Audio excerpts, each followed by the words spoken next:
Well, first of all, thank you to ABU for inviting us here and giving us this opportunity.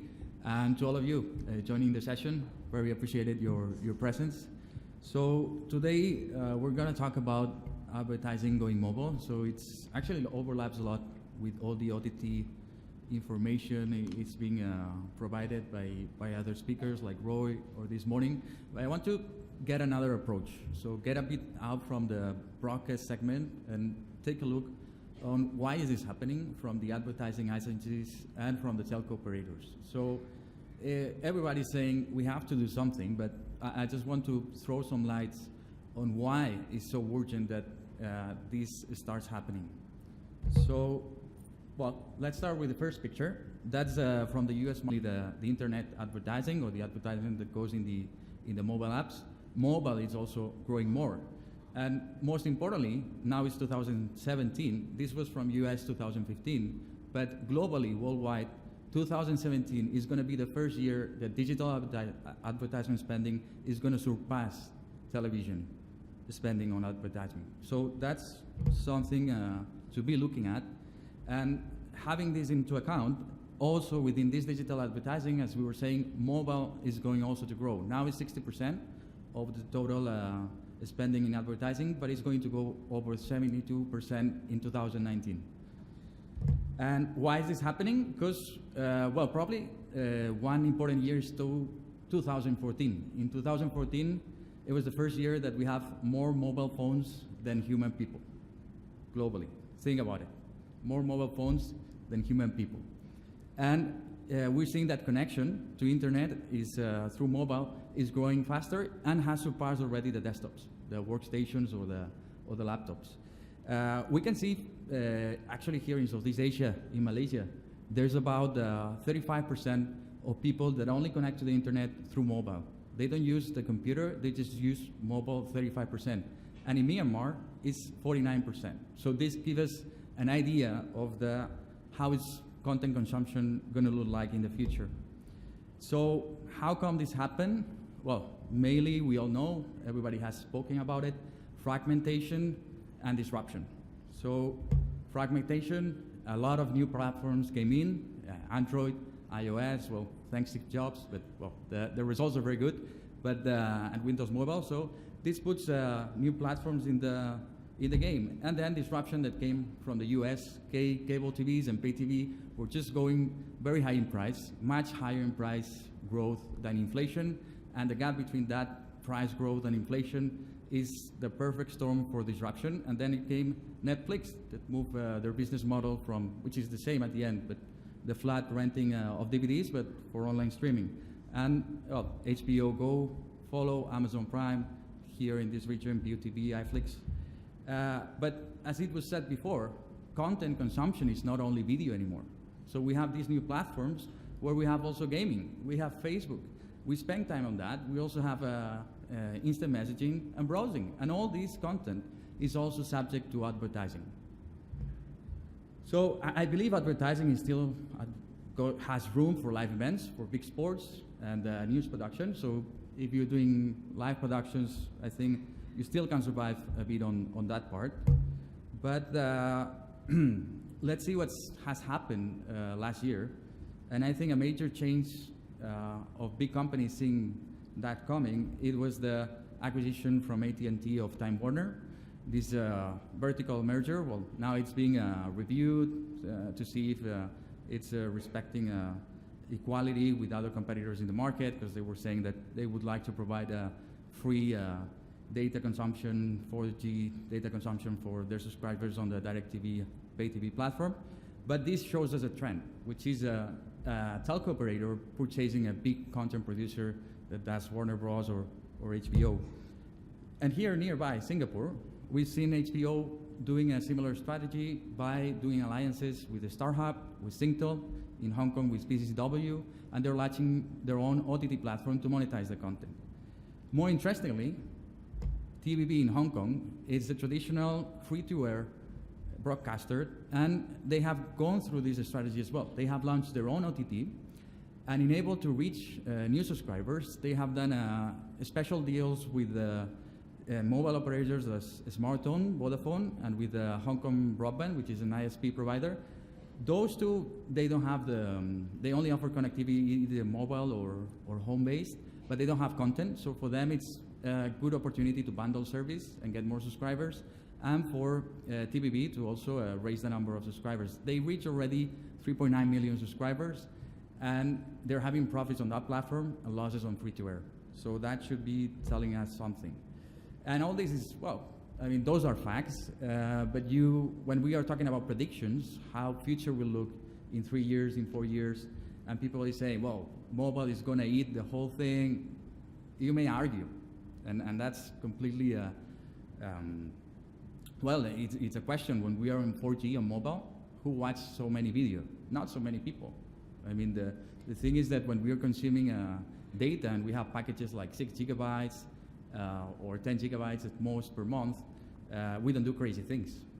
But what happens when we connect to Wi-Fi? And that's the big thing. When we connect to Wi-Fi, then we don't mind. It's unlimited data. We just start watching videos, downloading apps, video conferencing. We do all the things that we don't do now. Let's talk about Wi-Fi. And I think something very interesting is Project Fi. This is Google in the US, throwing up fiber and providing connectivity with hotspots 2.0.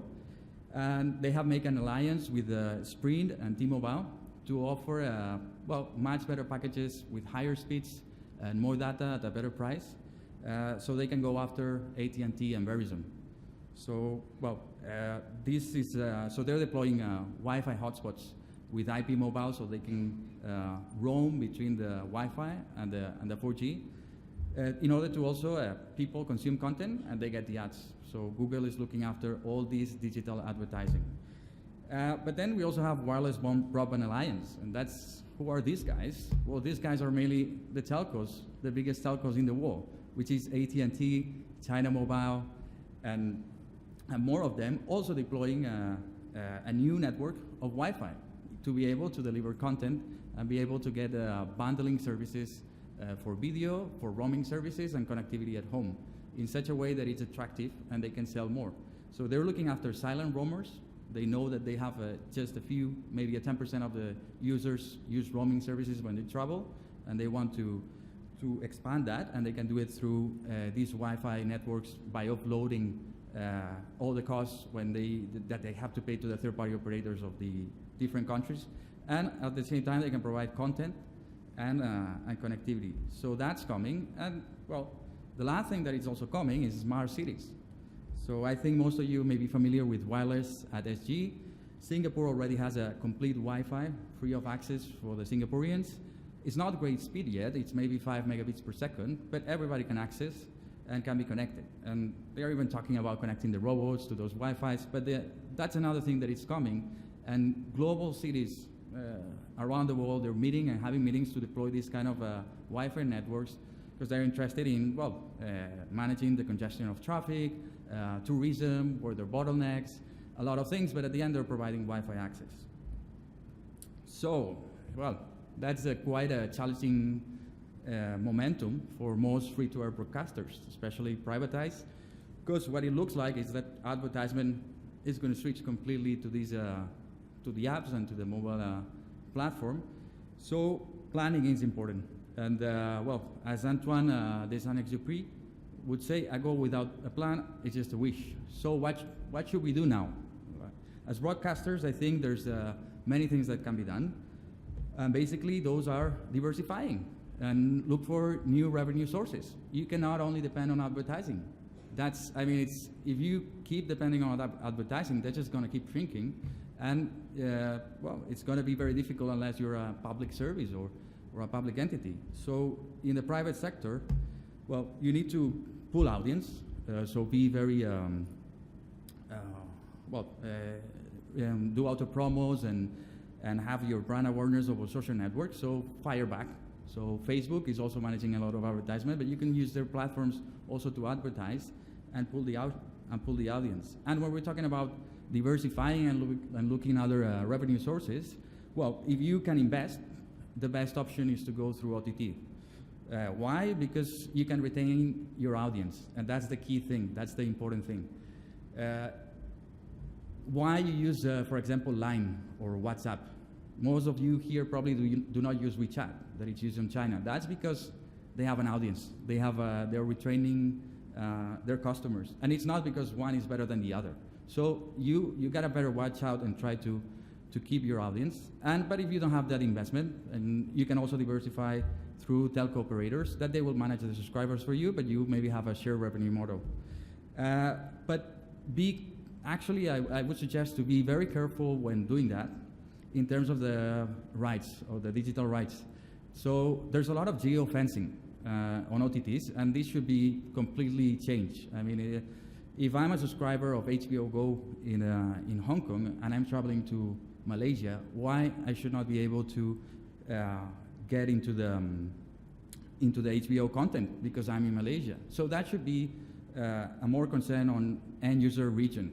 So if I'm in Malaysia, I'm not a potential subscriber of Telekom Malaysia, or I don't know, or Astro or other TV platform here, because I live in Hong Kong. So we should be careful also on these digital rights, and when doing contracts as a broadcaster or content producer, take into account that the future is going to be global, and people is moving around, and it's going to be consumption on the go, not only on the go when you go to work, but when you're traveling as well, especially in dense cities or touristic places.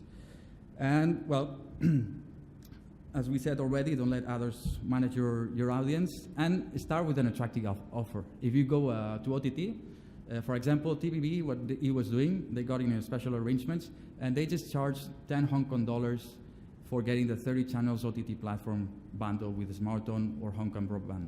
So that is like $1.5 US, just to have an idea. Probably they get more from a smartphone and Hong Kong broadband, but for the user, it's just like, I just pay $1.5 US and I get all that. So try to make it attractive to gather as many subscribers as you can, because the more you gather them and the quicker, it's gonna be the better. So last thing, just to finalize, don't start from the roof. So a lot of people here maybe be doing a lot of manual operations, and they would say, okay, so let's start diversifying, let's put new channels, let's expand quickly, but you need to automate. So you need to keep your OpEx down. You need to, the idea here, we're listening some questions about the migration from SD to HD. So now with automation, one person can do the job of 5 persons, and what happens with the other guys, right? But it's not like that. It's like now you need to do 5 times more work. So you want to keep the same people, but be able to feed much more many channels. And that you need to do it with a MAM and a proper automation system. So it's important to have a MAM that is flexible, that can interface with OTT platforms, with social networks, and it's not a closed solution. And well, we're talking about advertising, so here comes the advertisement break. So at VSN, we do media asset management as well as playout. I'm gonna go quickly here.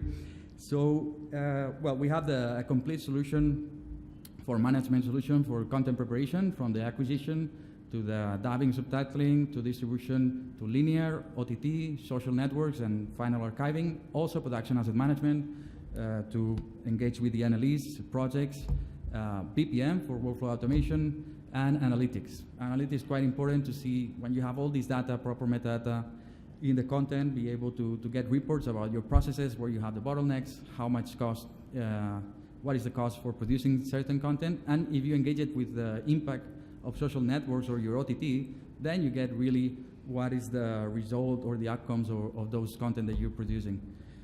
And lastly, we also do playout. So we have an integrated playout that can work in different flavors, from SDI, ASI, and most importantly, IP. I hear a lot about IP in these conferences, and there's a lot of confusion because there's a lot of vendors trying to push routers IP, but the real importance about IP is that compress transfer streams. So it's about being able to ingest signals that you're receiving from IP and deliver them. Whatever happens in the middle, whether it's SDI or IP, why you should care? And now the IP was supposed to bring prices down, but now SDI is cheaper, so even for 4K you can go that. Until 8K, I don't think you have to worry much about that. So we have the quite complete integrated playout that can work in all these mix of technologies. So receiving SDI and outputting IP, or receiving IP and outputting SDI. And well, we work here in Malaysia with different local partners. Most important ones are DGM Systems and Integrasi Naruli. And we also work with the idea that we're collaborating more in other regions of Southeast Asia. But please feel free to contact me. So here is my address, but you can go to our website. And one more thing, we are launching, we're commoditizing. So we think we also have to be disruptive and bring to the broadcasters something more feasible for MAM. So we have the enterprise MAM, but now we're releasing a new compact solution, very cost effective, and we're going to sell it online. So you will be able to get Play Out and MAM online on globalbroadcast.asia, which is a Malaysian company, and it's going to be released on the 1st of April. So, well, just as said, the message, focus on what is important, what matters, and that you can control. So you know the facts, so I think it's important to stop. We have been talking a lot about many so different technologies, about UHD, immersive audio. That's great, but nobody wants advertisement in the middle of those immersive experiences. So start thinking about subscription and other revenue sources. Terima kasih. Thank you very much.